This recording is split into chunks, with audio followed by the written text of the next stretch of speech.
안녕하세요. 힐로TV입니다. 오늘 우리는 인생의 가장 깊은 가을날, 문득 찾아온 그 뜨거운 떨림에 대해 이야기해보려 합니다. 바로 노년의 사랑입니다. 자식들 다 키우고 세상 풍파 다 겪으며 이제는 평온해질 줄 알았는데 왜 다시 심장이 뛰는 걸까요? 이 떨림은 축복일까요? 아니면 인생의 마지막 질서를 뒤흔드는 거대한 파도일까요? 오늘 이 영상은 단순한 연애 조언이 아닙니다. 여러분의 영혼을 어루만지는 뇌과학적 진단이자 인생의 품격을 지키는 철학적 처방전입니다. 깊은 사색 속으로 지금 저와 함께 들어가 보시죠. 여러분, 혹시 이런 기분 느껴보신 적 있으신가요? 온종일 TV 소리만 공허하게 울려 퍼지는 거실. 아이들은 제각기 삶을 찾아 떠났고 거울 속에는 낯선 노신사 혹은 노부인이 서 있습니다. 사회적 역할이라는 갑옷을 벗어던진 뒤 찾아오는 이 지독한 고독은 단순히 심심함과는 결을 달리합니다. 그것은 내가 이 세상에 여전히 존재하고 있다는 증명을 갈구하는 영혼의 비명에 가깝습니다. 이때 누군가 내민 따뜻한 손길, 다정한 말 한마디는 마치 가뭄이 든 논바닥에 내리는 단비와 같습니다. 하지만 기억해야 합니다. 배고픈 상태에서 장을 보면 필요 없는 물건까지 카트에 담게 되듯 고독에 허기진 상태에서 시작하는 사랑은 본질을 놓치기 쉽습니다. 우리는 왜 이 나이에 다시 누군가를 원하는지 그 근원적인 갈망의 뿌리부터 차근차근 짚어봐야 합니다. 첫 번째로 우리가 알아야 할 사실은 우리의 뇌가 가진 생물학적 취약성입니다. 많은 분이 이 나이에 무슨 사랑이야? 라고 하시지만 뇌과학의 관점에서 보면 노년의 뇌는 오히려 감정적 자극에 더 강렬하게 반응할 수 있습니다. 젊은 시절의 뇌는 전두엽이라는 강력한 브레이크가 작동합니다. 미래를 설계하고 사회적 시선을 의식하며 도파민의 폭주를 제어하죠. 하지만 나이가 들면 뇌의 인지적 유연성이 줄어들고 감정을 조절하는 전두엽의 기능이 미세하게 약화됩니다. 반면 쾌락과 보상을 담당하는 뇌 하부 조직은 여전히 강력합니다. 이것을 비유자면 엔진은 여전히 고성능인데 브레이크 패드가 닳아버린 노후 차량과 같습니다. 누군가를 만나 설레는 순간 뇌에서는 도파민이 쏟아져 나옵니다. 그런데 이 도파민이 노년의 뇌에 전달될 때 뇌는 이것을 생존을 위한 마지막 보너스로 인식합니다. 그래서 판단력이 흐려지고 상대의 단점은 보이지 않는 콩깍지 현상이 청춘 시절보다 훨씬 더 지독하게 나타납니다. 내가 미쳤지 라는 말은 사실 과학적으로 근거가 있는 말입니다. 뇌가 일시적으로 마비된 것이니까요. 따라서 이 열망이 내 영혼의 부름인지 아니면 낡은 뇌가 보내는 마지막 도파민 신호인지를 냉철하게 구분해야 합니다. 두 번째는 결핍의 투사 문제입니다. 우리가 노년의 사랑에 빠질 때 가장 큰 실수는 상대를 있는 그대로 보는 것이 아니라 내가 보고 싶은 모습으로 박제하는 것입니다. 오랜 세월 배우자와 사별했거나 이혼 후 혼자 지낸 분들은 내면에 거대한 구멍이 나 있습니다. 누군가 나타나 그 구멍 근처를 서성거리면 우리는 본능적으로 그 사람이 내 구멍을 완벽하게 메워줄 조각이라고 믿어버립니다. 이것은 사랑이 아니라 의존의 변형입니다. 심리학에서는 이를 투사라고 부릅니다. 불교의 관점에서 보면 이는 상에 집착하는 행위입니다.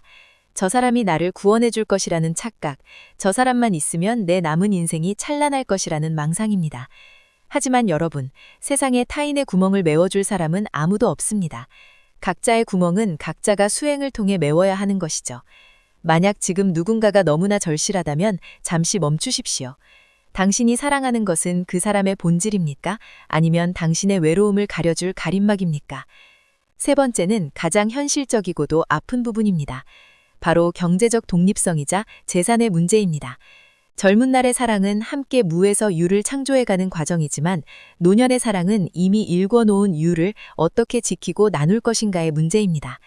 상담을 하다 보면 가장 많이 발생하는 갈등이 바로 돈입니다.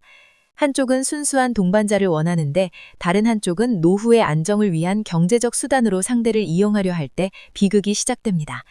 노년의 이성에게 빠지기 전 반드시 확인해야 할 것은 각자의 주머니를 존중할 수 있느냐입니다. 내 돈이 네 돈이고 네 돈이 내 돈이지 라는 말은 노년의 로맨스에서 가장 위험한 독약입니다. 이는 자식들과의 갈등으로 번지고 결국 축복받아야 할 만남이 법정 공방으로 끝나는 사례를 저는 수없이 보았습니다. 진정으로 품격 있는 사랑을 원하신다면 경제적으로 서로에게 폐를 끼치지 않겠다는 단호한 선을 먼저 그으셔라 합니다. 돈이 개입되는 순간 순수했던 도파민은 시기심과 계산으로 변질됩니다. 네 번째는 사회적 확장으로서의 가족관계입니다. 노년의 사랑은 결코 단둘만의 문제가 아닙니다. 여러분의 인생 뒤에는 이미 수십 년간 쌓아온 자녀들과의 역사와 관계가 존재합니다. 자녀들은 부모의 새로운 사랑을 보며 부모의 행복을 빌어주기보다는 가문의 질서와 유산의 안전을 걱정하기 마련입니다. 이것을 야속하다고만 할 일은 아닙니다. 인간의 본성이니까요. 이때 많은 분이 자녀들과 긍지고 사랑을 선택하는 극단적인 길을 걷기도 합니다. 하지만 노년의 사랑은 더하기가 되어야지 빼기가 되어서는 안 됩니다. 새로운 인연 때문에 기존의 소중한 혈연을 잃는다면 그 사랑의 유통기한이 끝났을 때 여러분 곁에는 아무도 남지 않게 됩니다. 자녀들을 설득하려 하지 마십시오. 대신 여러분이 그 사랑을 통해 얼마나 더 성숙하고 평온한 사람이 되었는지를 삶으로 증명하십시오. 부모가 사랑에 빠져 눈이 멀어버린 것이 아니라 더 깊은 지혜를 얻었다는 확신을 줄 때 자녀들의 마음도 비로소 열릴 것입니다. 다섯 번째는 육체적 쇠락에 대한 직시입니다. 지금은 손잡고 꽃길을 걷지만 5년 뒤 혹은 10년 뒤 한쪽이 병석에 눕게 된다면 어떻게 하시겠습니까? 청춘의 사랑은 함께 늙어가는 것을 약속하지만 노년의 사랑은 누군가의 마지막을 지키는 일을 전제로 합니다. 이것은 낭만적인 상상이 아니라 고통스러운 현실입니다. 새로 만난 인연을 위해 내 남은 여생을 간병에 바칠 준비가 되어 있는지, 반대로 내가 아플 때 상대에게 그 짐을 지우는 것이 과연 정당한지 스스로 물어야 합니다. 품격 있는 노년의 사랑은 서로의 건강을 담보로 잡지 않는 것입니다. 내가 아프면 나를 돌봐주겠지라는 기대는 사랑이 아니라 보험입니다. 각자의 건강을 스스로 책임지되 곁에서 따뜻한 위로의 존재로 남겠다는 거리두기가 필요합니다. 그래야만 병마가 찾아왔을 때 원망 대신 감사가 남습니다. 여섯 번째는 조심스럽지만 중요한 친밀감의 문제입니다. 노년에도 성적 욕구는 존재하며 이는 부끄러운 일이 아닙니다. 하지만 젊은 시절의 그것과는 지향점이 달라야 합니다. 노년의 사랑에서 중요한 것은 육체적 소유가 아니라 정서적 공명입니다. 손을 맞잡았을 때 전해지는 체온, 서로의 주름진 얼굴을 바라보며 느끼는 동질감, 그리고 침묵 속에서도 어색하지 않은 깊은 유대감이 우선되어야 합니다. 육체적 욕망에만 함몰된 관계는 금방 시들해집니다. 노년의 신체는 정직하기 때문입니다. 서로의 노화된 신체를 가련하게 여기고 그 안에서 빛나는 영혼의 광채를 발견할 수 있을 때 그 사랑은 비로소 거룩해집니다.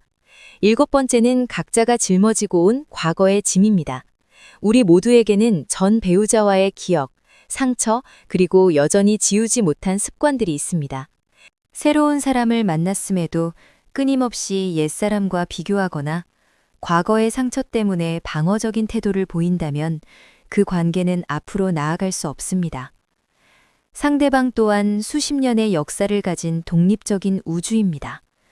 그 우주 안에는 우리가 이해할 수 없는 블랙홀도 있고 반짝이는 별도 있습니다.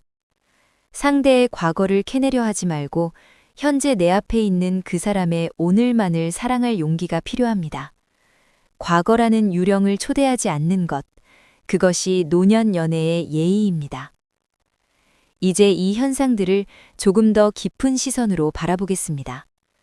물리학에는 양자 얽힘, 즉 퀀텀 엔탱글먼트라는 경이로운 현상이 있습니다.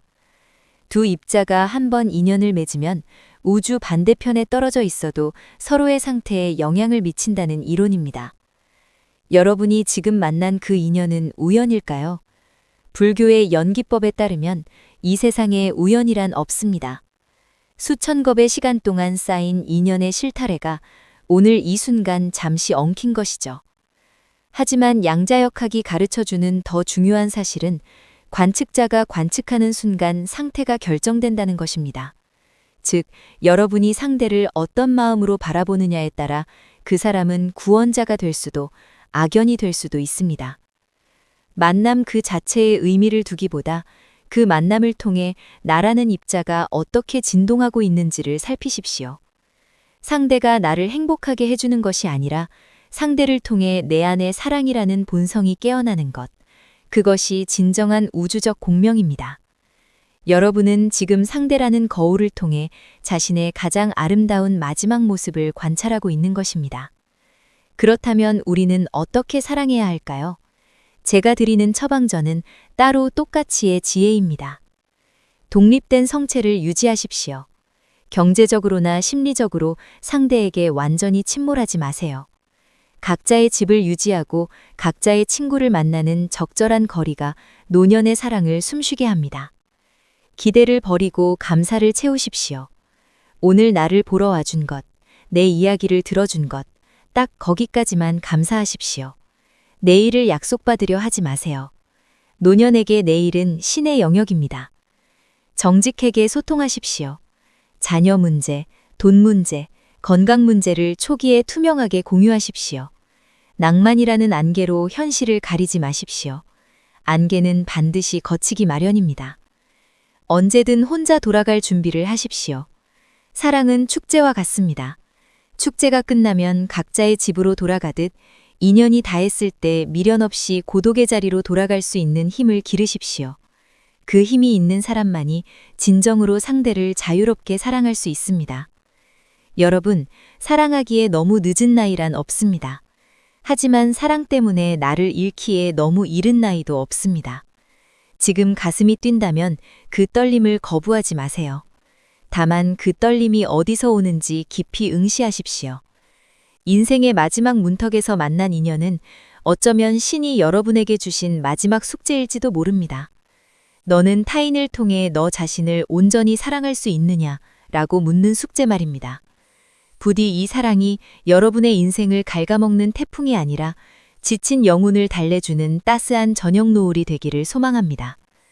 오늘 이야기가 여러분의 마음에 작은 등불이 되었다면 구독과 좋아요로 함께 해주세요.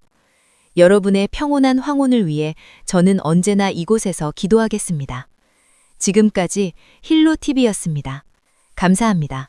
평안하십시오.